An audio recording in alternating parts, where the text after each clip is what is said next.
Chapter 5. Awareness from the Galactic Light Councils. Due to the many years of galactic wars, some species are displaced from their homelands, and for some, there is no home to go back to, for it is now destroyed. We bring this to humanity's awareness, for the same is happening on your planet. Some humans are displaced from their homes on Earth, from the wars and disagreements of others in control. Much of your society turns a blind eye and chooses not to see this. Those that lost their home seek refuge to start anew. Many have to start in a new country where everything is different. The house they live in, the language, the customs, the people they converse with, the food, the weather, and on top of this, others are intolerant towards them for the color of their skin, the language they speak, and the clothing they wear. This theme of prejudice, ridicule, and judgment within the varying degrees of vibration is a constant thread that moves through all universes in the lower dimensions. When humans begin to awaken, and the majority will be in a matter of a few years, this theme is not present in the fifth dimension. However, it will continue in the third. Once the awakened souls are in the fifth dimension, there is no worrying or concern for the third dimension. Each human in the fifth looks at the third as a movie being played out. There is separation and understanding that the souls that continue to be in the third want to be there to learn. There will be other opportunities for those remaining in the third dimension to move into the fifth dimension when ready. However, it will take work. This is not to create fear. However, the realization is accurate that there will be hardships in the third dimension after the ascension. When a soul begins a new incarnation with the species they have selected, there is growth in the soul.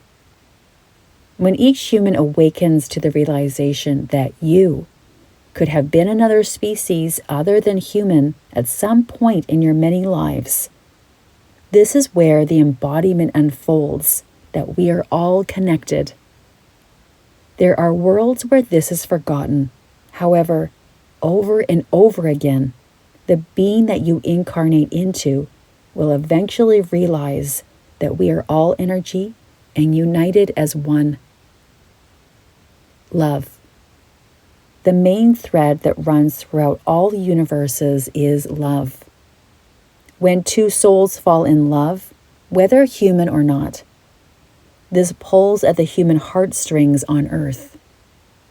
There is nothing that can stop the emotion of love. When you feel a connection to another, the spark, the energy of the soul, brings the two together. Once joined, there is an unstoppable force that surrounds this union. A bond can be formed so profoundly that nothing, no energy, no other, can penetrate or break this connection. Each soul will feel love in their lives to some degree. And through love, there are many lessons that one can learn. It is essential for the soul to not become codependent on one another. If this happens, there can be experiences that come forward to help the soul be more independent. It is also imperative that each soul use their voice with strength and fortitude, and not be afraid to speak its opinion with another. This can be frightening for some, as there can be upheaval in relationships when this happens. Right now, we are speaking of soul love, not a relationship that is convenient to be in for security or financial gain. A soul love can be an agreement made from one soul to another that intends to help each other grow when you are together. This does not mean that the souls will be forever together in that life either. This belief has been placed on some humans on earth to marry and stay with that person until the end. There is value in having new relationships, when your agreement is finished with another soul. You might ask, when is your contract up? How do you know? When growth is no longer happening and the soul is no longer in love with one another. When you are in soul love, one of the souls or both can physically react when seeing each other for the first time. There can be a pull, like two magnets coming together.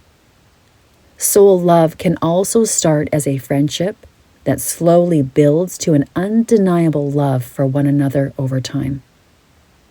Soul love respects one another and allows space for each other to grow. Do not blame or be hard on yourself if you are not in a soul love relationship. If single or newly separated, this can be a time to be alone. Figure out who you are and enjoy being alone with yourself. Not every human is destined to have soul love in this lifetime. Soul agreements can be made for you to learn in your relationships until you reach the point where you need to be on your own to figure out what you want and who you are. This can happen at any age as well. You may be 70 years old and realize you've been carrying your partner's weight of indiscretions or infidelity for too long. A soul may realize this early on or years later. It is not the amount of time that has passed by that matters. It is waking up within the relationship and seeing that it is no longer working for you, and then doing something about it. Again, whether you're 20, 50, or 80, age does not matter, as it's never too late to be happy.